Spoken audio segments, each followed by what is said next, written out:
Every time before a meal, the girl would throw herself on the ground, kicking and screaming, because she knew someone would always rush over to comfort her. But this time was different. The new teacher didn't care at all. She just sat there, calmly eating her own food. Realizing no one was paying attention, the girl quietly stopped the tantrum, slowly pulled herself up from the floor, and yanked the teacher's chair right out from under her. But the teacher still didn't react. She just kept eating like nothing happened. Frustrated, the girl pinched the teacher's thigh hard, then stood up and grabbed her arm. That's when the teacher finally snapped and slapped the girl's hand away. It was the first time Helen had ever been hit. She reacted on instinct and tried to fight back, but the teacher didn't back down. She wanted Helen to understand. Violence isn't okay. So every time Helen lashed out, the teacher stood her ground and pushed right back. The pain started to bring Helen back to her senses. She raised her fists but couldn't bring herself to strike. Instead, she hugged her shoulders tightly, fighting back tears. Then, Helen slowly felt her way to the dining table, only to realize her parents were gone. Fear kicked in.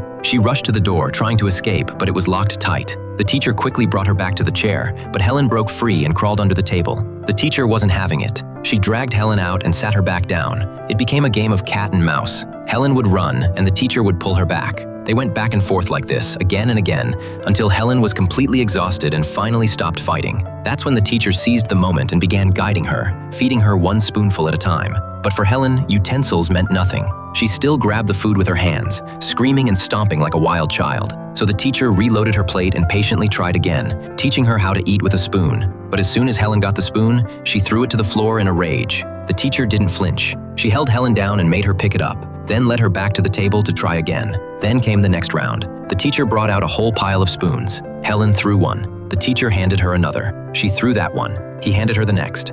On, until only one spoon was left. This time, the teacher took Helen's hand in his own, scooped some rice and gently brought it to her mouth. He finally let out a sigh of relief, only to have Helen spit the food straight into his face. Feeling victorious, Helen grinned smugly until the teacher splashed cold water all over her face. They battled like this for 2 full hours. Eventually, Helen stormed out of the room, ran straight into her mother's arms. Her mom, panicked, asked what happened. She ate from her own plate.